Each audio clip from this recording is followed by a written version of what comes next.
support of the leader.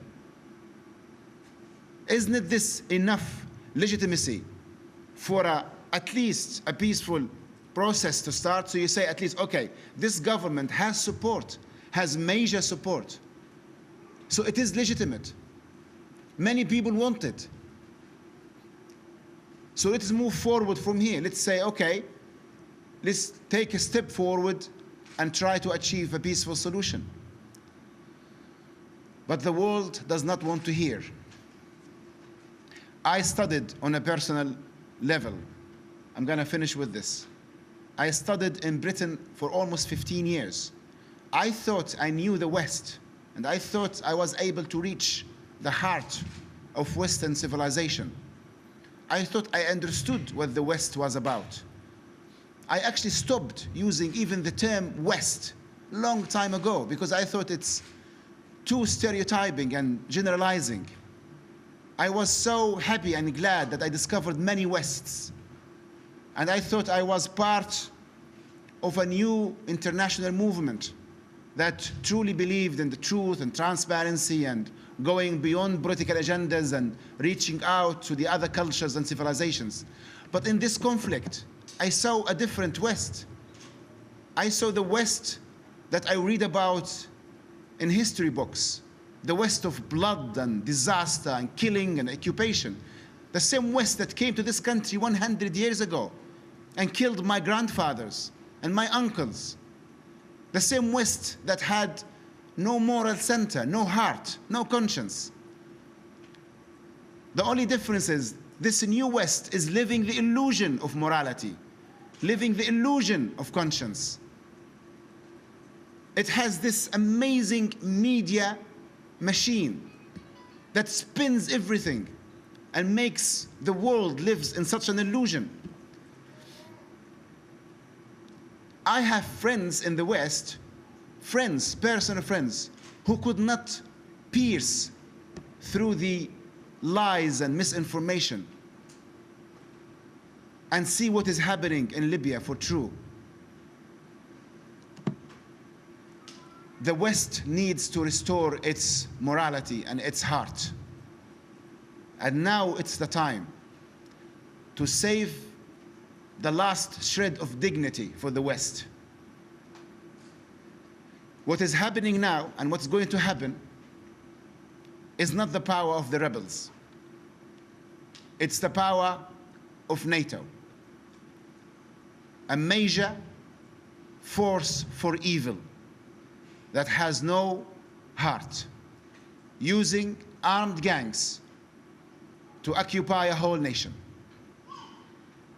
I wanted to stand tall before you today and say this, so no one of you and no one of the world can claim that you did not know. We are warning of disasters, of killings. We are warning of disaster, of killings, of massacres in many Libyan towns. This is my statement. I have said it, and we are going to fight on unless everyone agrees on a ceasefire, because as a dignified nation, we have our freedom, we have our honor, and we know that people, even scared in their houses at this very moment, they do not want us to give up, because giving up means such gangs will control the country, and then they will have it for a few months, killing, and taking revenge, before, of course, the UN steps in and talks about a transitional period and political process after thousands of people have been killed. The world has a short memory, and I wanted to imprint this in your hearts before your brains. Thank you very much.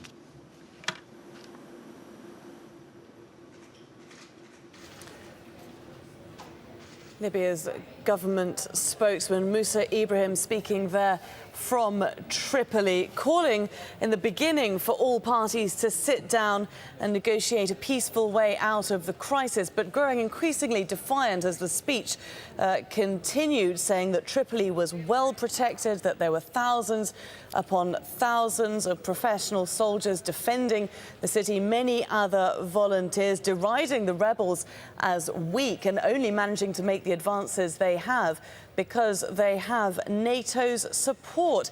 Let's get some reaction and some analysis of this from Jackie Rowland. She's joining us now live again from the opposition stronghold city of Benghazi. Jackie, much of that speech was taken up deriding NATO. It was very much aimed at NATO and Western powers and their involvement in this fight. Is that a surprise? Well, deriding on the one hand the rebels and actually holding NATO as morally responsible for this kind of cataclysm that Musa Ibrahim was predicting. I mean, the key points really was he was trying to portray the rebels as being not a popular-based movement, of being a movement which was basically carrying out human rights abuses, atrocities, even crimes against humanity, talking about rape and pillage, summary executions. Now, this narrative of his doesn't sit very comfortably with the independent testimony that we've had of our own colleagues, particularly our colleague Zaina Hodder, who's been travelling with the rebels in the West. In the last couple of hours, she's told us live on Al Jazeera about how people in districts, as the rebels have been advancing, have been welcoming them, really celebrating with them. Now, that doesn't sit with Musa Ibrahim's version, according to which the rebels are kind of going in and sort of massacring and raping and robbing. So obviously a lot of rhetoric here. We're looking now at a war of words. We're looking at a propaganda effort.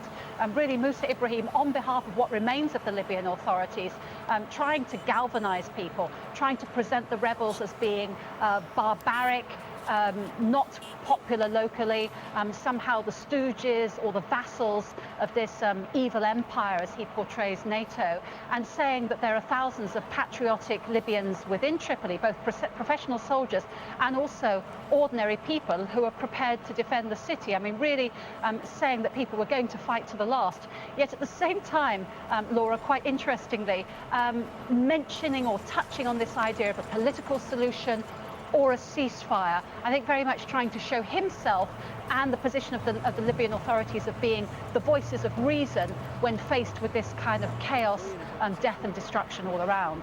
It is interesting to wonder at this point, Jackie, just who he's speaking to, who's listening, because he did say that rebels actually from within inside Tripoli are in the minority, but one wonders whether that's actually the case.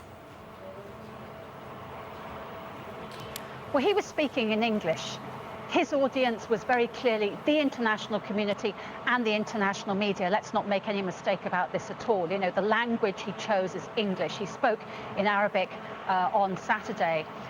Time and again in that speech, he talked about holding the international media as witnesses. In fact, at one stage, it actually sounded rather ominous when he said, "We know your names and we know your faces." Let's not forget that those foreign journalists in Libya are largely there, potentially as prisoners of the Libyan authorities, held in this hotel. Their movements are very much restricted and controlled by the Libyan authorities, of whom they are currently guests.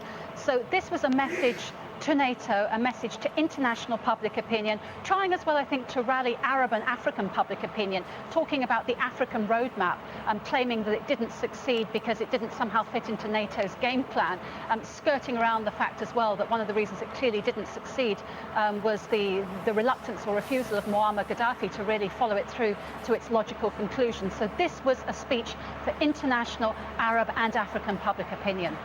OK, Jackie Rowland, many thanks for bringing us your thoughts there, having just heard from government spokesman Musa Ibrahim speaking in Tripoli. Thank you.